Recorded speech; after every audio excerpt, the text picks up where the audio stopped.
কাশ্মীর সীমান্তে পাক ভারত সেনাদের গুলি বিনিময়, কেউ কাউকে ছাড় না দেওয়ার ঘোষণা। পরমাণু অস্ত্রের ব্যবহার করবে কি দুই দেশ?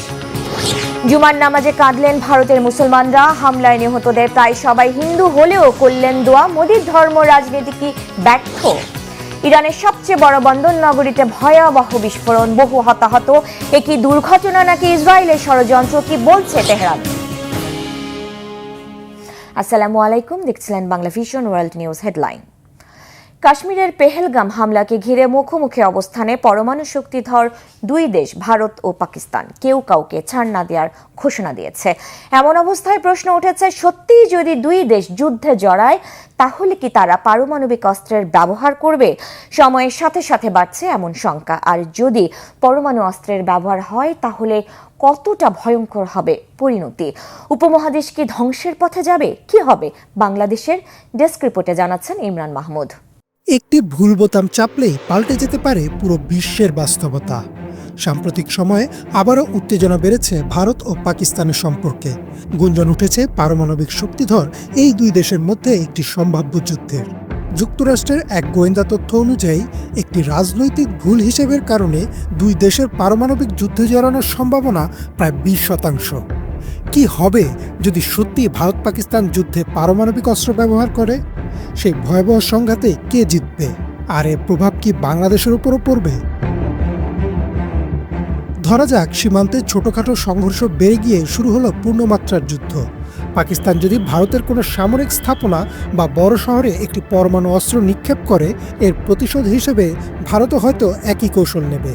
রাটগার্স ইউনিভার্সিটির একটি গবেষণাপত্র অনুযায়ী যদি দুই দেশ মিলে 100টি পারমাণবিক বোমাও ব্যবহার করে, তাহলে তাৎক্ষণিকভাবে মারা যাবে প্রায় 5 কোটিরও বেশি মানুষ।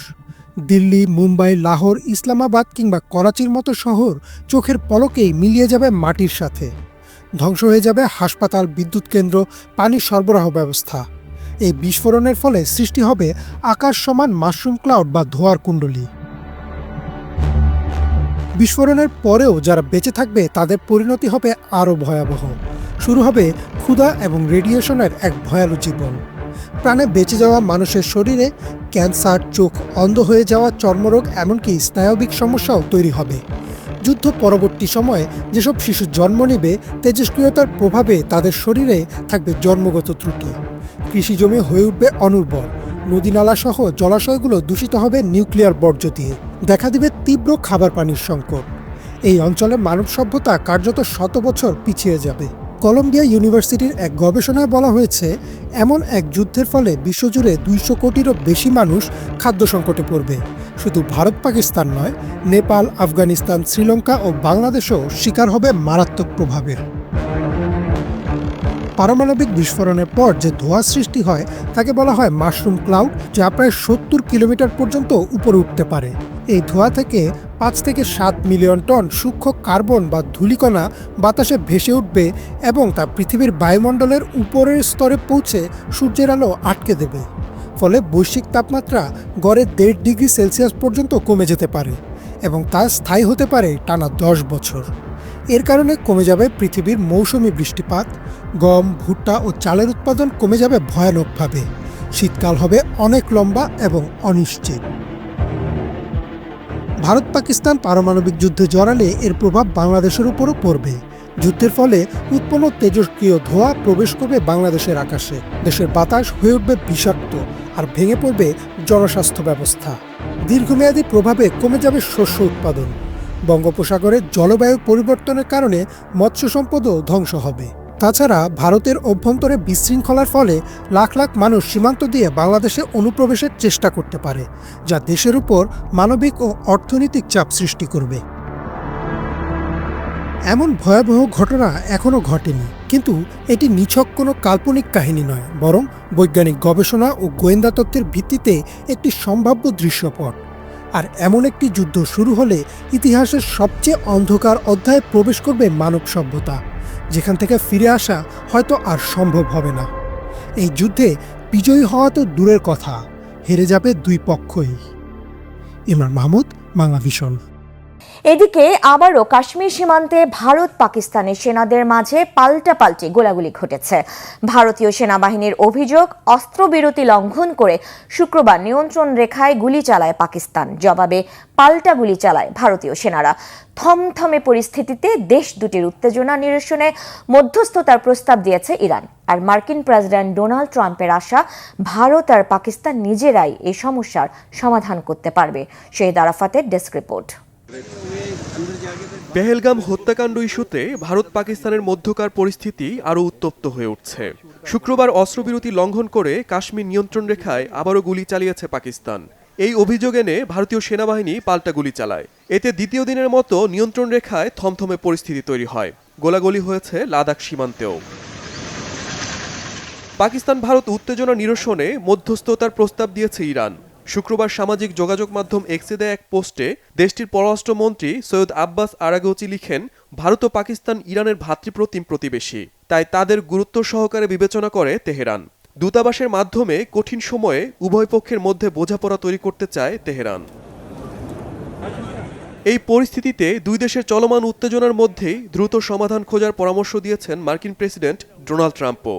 যুক্তরাষ্ট্রের স্থানীয় সময় শুক্রবার এয়ারফোর্স ওয়ানে সাংবাদিকদের সঙ্গে আলাপকালে ট্রাম্প ভারত পাকিস্তানের দীর্ঘ সময়ের বিরোধের কথা উল্লেখ করে আশা প্রকাশ করেন দুদেশ ঠিকই বিষয়টি মিটিয়ে নেবে। ইরান আর যুক্তরাষ্ট্রের এমন বক্তব্যের মাঝেই পাল্টাপাল্টি পদক্ষেপ নিয়ে উত্তেজনার পারদ ঊর্ধ্বমুখী করছে দিল্লি আর ইসলামাবাদ। শুক্রবার সিন্ধু নদের পানি চুক্তি নিয়ে অমিত শাহর বাসভবনে জরুরি বৈঠকে বসেন ভারতের জলশক্তি মন্ত্রী সিআর পাতিল। সিন্ধুর এক ফোঁটা পানিও পাবে না পাকিস্তান, এমন হুঁশিয়ারি দেন তিনি। পানি আটকানোর চেষ্টা করলে যুদ্ধ পরিস্থিতি বিবেচনা করে পাল্টা ব্যবস্থা নেওয়ার হুঁশিয়ারি দিয়েছে Pakistan. Shahid Arafat, Bangla vision news desk. কাশ্মীরের পেহেলগামে সন্ত্রাসী হামলায় নিহতদের প্রায় সবাই হিন্দু ধর্মের হলেও তাদের স্মরণে শুক্রবার জুমার নামাজে ভারতের মসজিদগুলোতে করা হয় দোয়ার আয়োজন।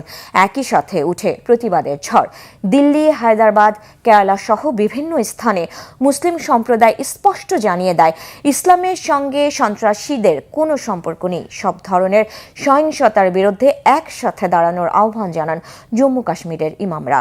দেশের সংকটময় পরিস্থিতিতে ধর্মীয় ভেদাভেদ ভুলে শান্তি ও সম্প্রীতির পক্ষে ভারতীয় মুসলমানদের অবস্থান প্রমাণ করছে কাজে আসছে না মোদী সরকারের ঘৃণার রাজনীতি।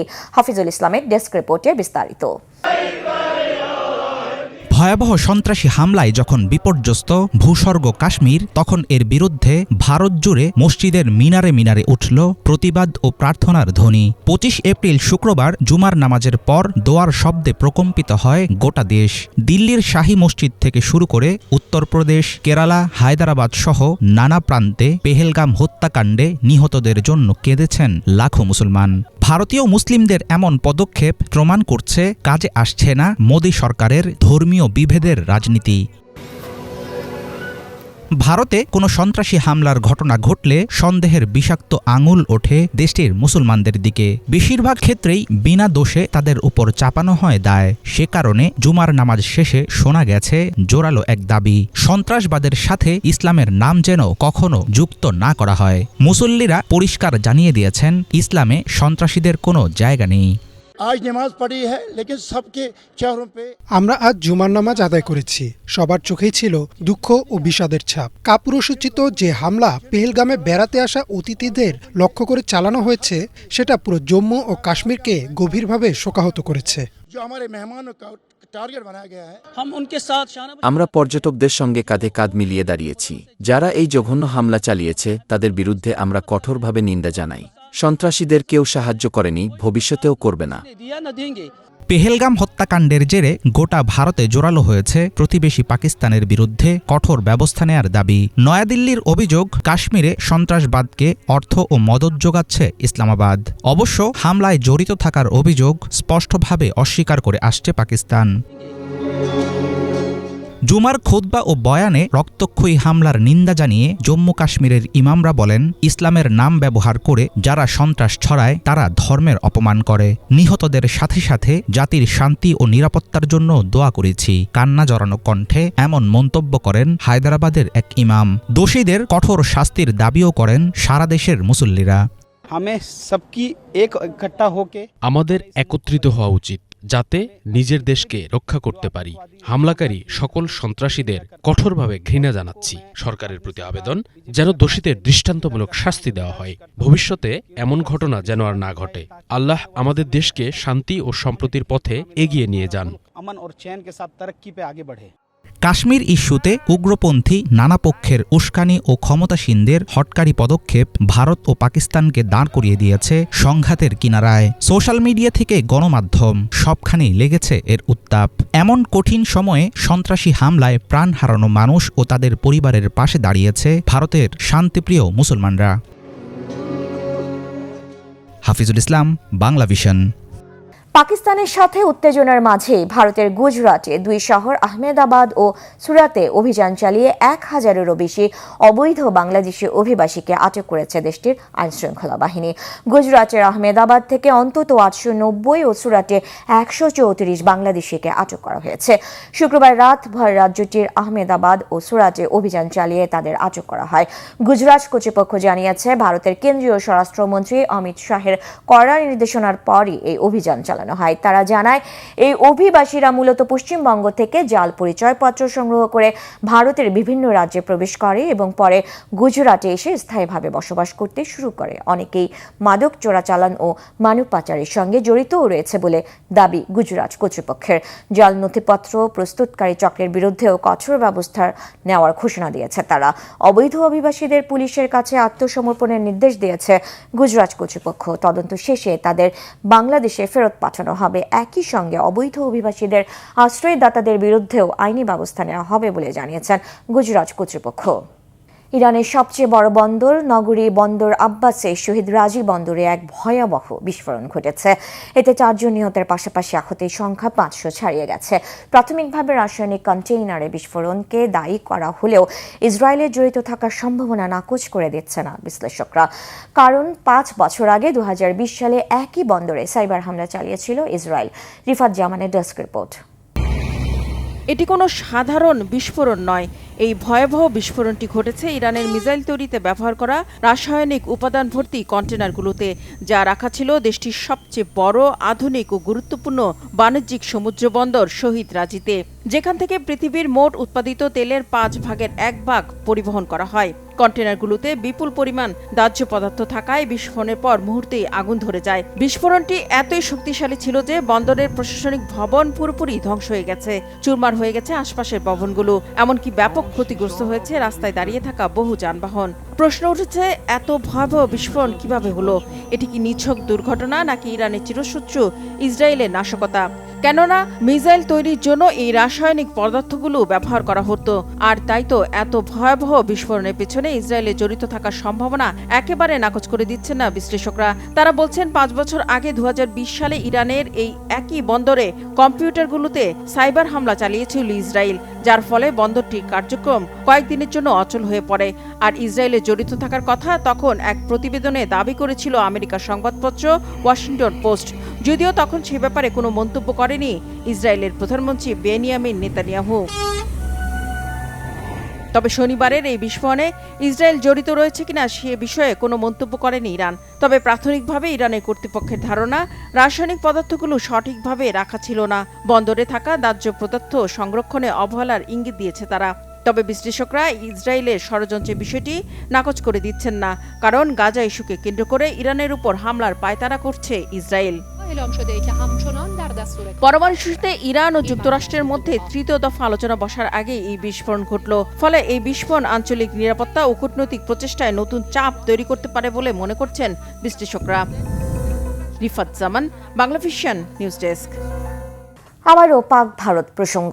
পানি প্রবাহ বন্ধ করে দিলে সিন্ধু নদে ভারতীয়দের রক্ত বইবে বলে হুঙ্কার দিয়েছেন Pakistan peoples party chairman Bilawal Bhutto Zardari. স্থানীয় সময় শুক্রবার সিন্ধু প্রদেশের সোক্কুর জেলায় পিপিপির এক সমাবেশে দেওয়া ভাষণে বিলাওয়াল আরও সিন্ধু নদ পাকিস্তানের কাছ থেকে ডাকাতির চেষ্টা করছে ভারত। নিয়াজ মাহমুদের ডেস্ক রিপোর্টে বিস্তারিত।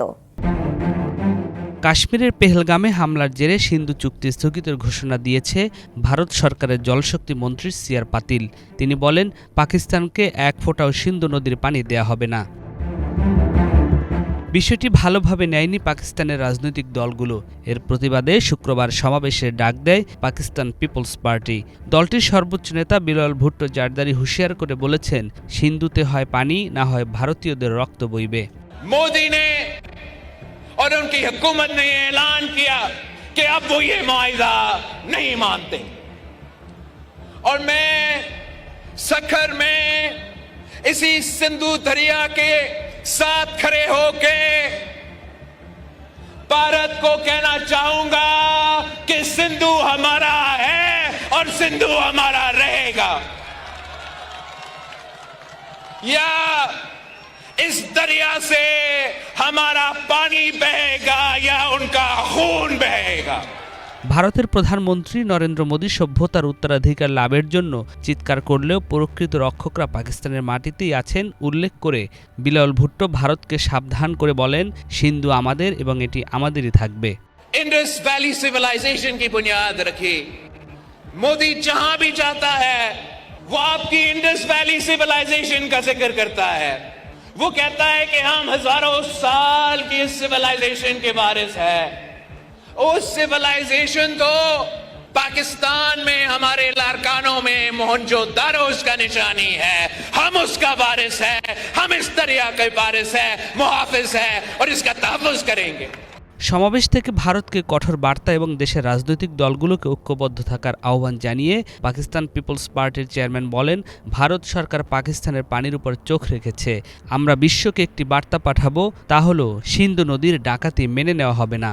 सिंधु पे डाका, सिंधु पे डाका, सिंधु पे डाका। मैं आपसे पाकिस्तान के अवाम से अपील करता हूं कि ये दरिया हम सबका है, पूरे पाकिस्तान का है, और इस वक्त हमारा दुश्मन, हमारा हमसाया मुल्क की माली आंख हमारा दरिया की तरफ देख रहा है। पूरा पाकिस्तान को एक होकर इनका मुकाबला करना पड़ेगा। এদিকে ভারত সিন্ধু চুক্তি স্থগিত করায় পাকিস্তানও থেমে থাকেনি। দেশটির আকাশসীমায় ভারতকে নিষেধাজ্ঞা দিয়েছে। এতে মহাবিপাকে পড়েছে নরেন্দ্র মোদীর সরকার। পাকিস্তানের গণমাধ্যম পেহেলগামে পর্যটকদের উপর হামলার ঘটনাকে ফলস ফ্ল্যাগ বা সাজানো হামলা বলে দাবি করেছে। দুই দেশের মধ্যে ৬০ বছরের বেশি সময় ধরে একাধিক যুদ্ধ, অসংখ্য সংঘাত এবং কখনো কখনো কূটনৈতিক সম্পর্ক সম্পূর্ণ ভেঙে পড়লেও কখনো সিন্ধু চুক্তি স্থগিত করা হয়নি। চুক্তি স্থগিতের কারণে অতীতের মতো ভারতকে এখন প্রকল্পের নথিপত্র পাকিস্তানকে দেখানোর প্রয়োজন পড়বে না। পাকিস্তানকে পানি বাড়ার তথ্য দেবে না ভারত, বন্যার আগাম তথ্য পাবে না পাকিস্তান। নিয়াজ মাখদুম, বাংলা ভিশন। ভারত অধিকৃত কাশ্মীরের পেহেলগামে হামলা নিয়ে বিস্ফোরক ও বিতর্কিত দাবি জানিয়েছে ইসরায়েল। ভারতে নিযুক্ত ইসরায়েলের রাষ্ট্রদূত বলেছেন, পেহেলগামে পর্যটকদের উপর হামলার ঘটনার সাথে ৭ অক্টোবরে ইসরায়েলে হামাসের হামলার সাদৃশ্য রয়েছে। শুধু তাই নয়, এই হামলার কিছুদিন আগেই কতিপয় হামাস নেতা পাকিস্তান অধিকৃত কাশ্মীর সফর করেন এবং ইসলামী উগ্রবাদী গোষ্ঠী জইশ-ই-মোহাম্মদের নেতাদের সঙ্গে বৈঠকে বসেন বলে দাবি করেছেন ইসরায়েলি রাষ্ট্রদূত। এই উগ্রবাদীদের বিরুদ্ধে কঠোর অভিযান চালাতে ভারতের প্রতি আহ্বান জানিয়েছেন তিনি। অনেক বিশ্লেষকদের মতে এই ধরনের আহ্বানের মধ্য দিয়ে মূলত গাজায় যে নৃশংস নীতি গ্রহণ করা হয়েছে, ভারতকে কাশ্মীরেও সে ধরনের নীতি গ্রহণের ব্যাপারে ইন্ধন যোগাচ্ছে ইসরায়েল। হিজল জোবাইরের ডেস্ক রিপোর্টে বিস্তারিত। ভারত অধিকৃত কাশ্মীরের পেহেলগামে পর্যটকদের ওপর হামলার ঘটনাকে ভিন্ন খাতে প্রবাহিত করার চেষ্টা চালাচ্ছে ইসরায়েল। এ নিয়ে ভয়াবহ কোনো ষড়যন্ত্রে মেতে উঠেছে তারা। ভারতে নিযুক্ত ইসরায়েলের রাষ্ট্রদূত রুভেন আজারের বেশ কিছু বিস্ফোরক দাবি যেন তেমন অশুভ ইঙ্গিতই দিচ্ছে। পেহেলগামে হামলার কিছুদিন আগেই পাকিস্তান অধিকৃত কাশ্মীরে ফিলিস্তিনের প্রতিরোধ গোষ্ঠী হামাসের বেশ কিছু নেতাকে সফর করতে দেখা গেছে বলে দাবি করেছেন রুভেন আজার। সার্বিক প্রেক্ষাপটে এই হামলার ঘটনায় হামাসের হাত থাকতে পারে বলে ইঙ্গিত করেছেন তিনি। ভারতের প্রভাবশালী সংবাদ মাধ্যম পিটিআই ও এনডিটিভিকে রুবেন বলেন, ফিলিস্তিনি প্রতিরোধ গোষ্ঠীর নেতাদের সাম্প্রতিক সফরের পরপরই পেহেলগামে হামলার ঘটনা ঘটল। ওই সফরকালে প্রতিরোধ গোষ্ঠীর নেতারা ইসলামী উগ্রবাদী গোষ্ঠী জৈশ-ই-মোহাম্মদ সহ অন্যান্য গোষ্ঠীর নেতাদের সাথে গোপনে বৈঠক করেন বলে দাবি ইসরায়েলি রাষ্ট্রদূতের। ওইসব বৈঠকের ফলস্বরূপ পেহেলগামে বেসামরিক মানুষের ওপর হামলা হয়ে থাকতে পারে বলে ইঙ্গিত দেন তিনি। ভারতের দাবি, খোদ পাকিস্তান রাষ্ট্রই জৈশ-ই-মোহাম্মদ সহ অন্যান্য উগ্রবাদী গোষ্ঠীকে মদদ দেয়। ওইসব গোষ্ঠী পেহেলগামে হামলার পেছনে জড়িত। দিন দিন পাকিস্তানের ইসলামী উগ্রবাদী গোষ্ঠীগুলোর সাথে ফিলিস্তিনি প্রতিরোধ গোষ্ঠীগুলোর যোগাযোগ ও সমন্বয় বাড়ছে দাবি করে ভারতে নিযুক্ত ইসরায়েলি রাষ্ট্রদূত বলেন, পেহেলগামে হামলার সঙ্গে 2023 সালের 7 অক্টোবর ইসরায়েলে ফিলিস্তিনি যোদ্ধাদের হামলার সাদৃশ্য রয়েছে। দুই ক্ষেত্রেই বেসামরিক পর্যটকদের নিশানা করেছে হামলাকারীরা।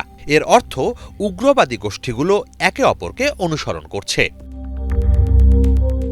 এইসব উগ্রবাদী গোষ্ঠীর বিরুদ্ধে চরম ব্যবস্থা নিতে হবে।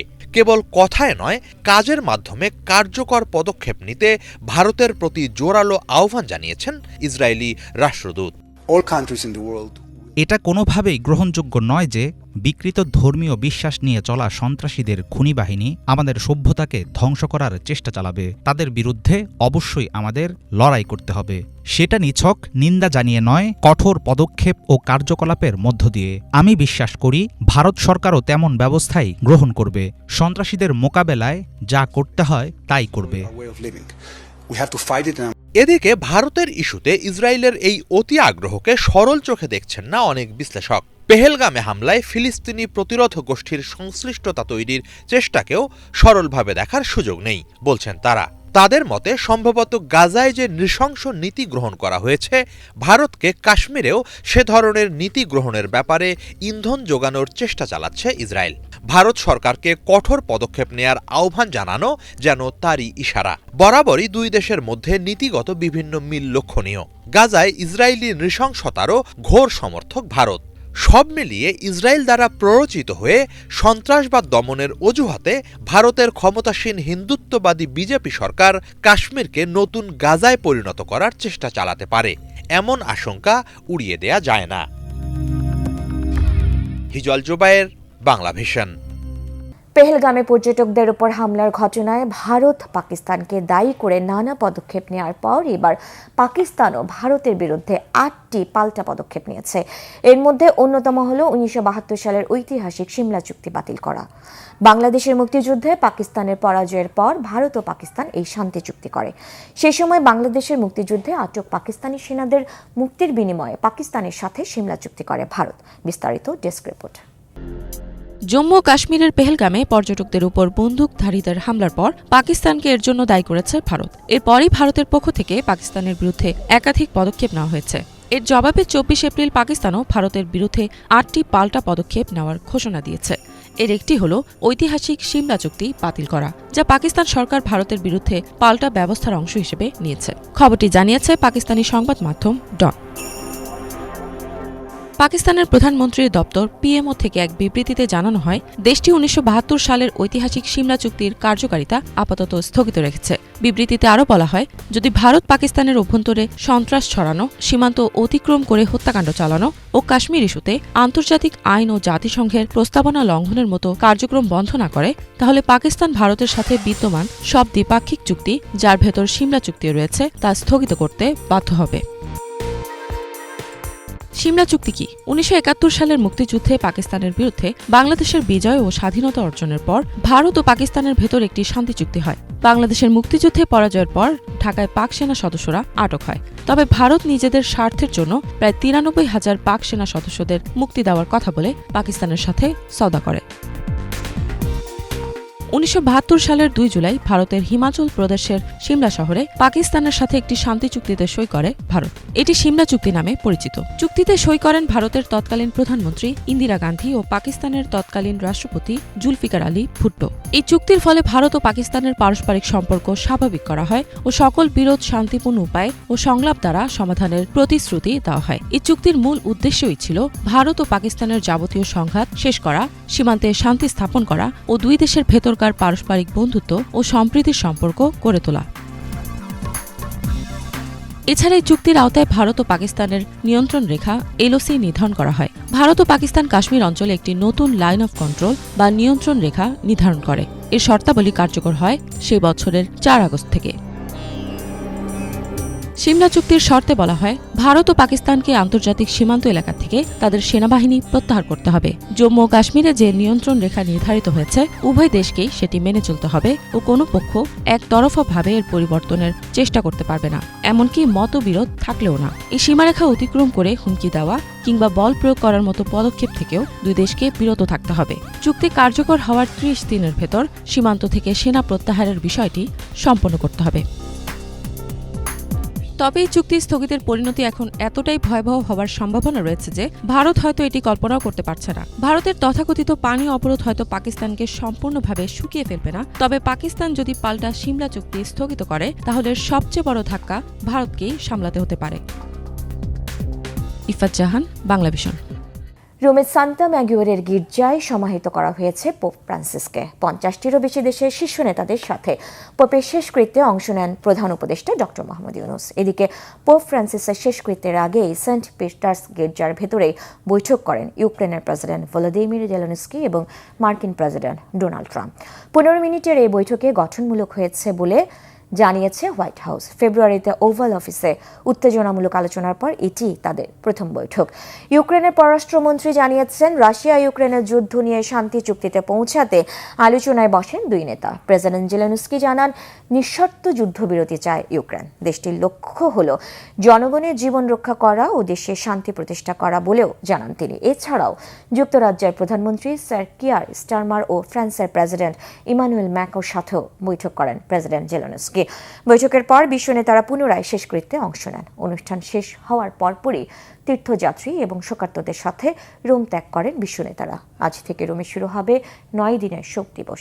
এই দিনগুলোতে পোপের স্মরণে প্রতিদিন গণসভা অনুষ্ঠিত হবে। পোপ ফ্রান্সিসের শেষকৃত্যে অংশ নেন ২.৫ লাখেরও বেশি মানুষ। বাংলাদেশের অন্তর্বর্তী সরকারের প্রধান উপদেষ্টা ডক্টর মোহাম্মদ ইউনূস ছাড়াও উপস্থিত ছিলেন মার্কিন প্রেসিডেন্ট ডোনাল্ড ট্রাম্প, যুক্তরাজ্যের প্রধানমন্ত্রী কিয়ার স্টারমার, প্রিন্স উইলিয়াম, ফ্রান্সের প্রেসিডেন্ট ইমানুয়েল ম্যাক্রো, ইউক্রেনের প্রেসিডেন্ট ভলোদিমির জেলেনস্কি, স্পেনের রাজা ষষ্ঠ ফিলিপ ও রানী লেটিজিয়া এবং ব্রাজিলের প্রেসিডেন্ট লুলা দা সিলভা সহ অনেকে। এই ছিল আজকের মতো, সাথে থাকলে ধন্যবাদ।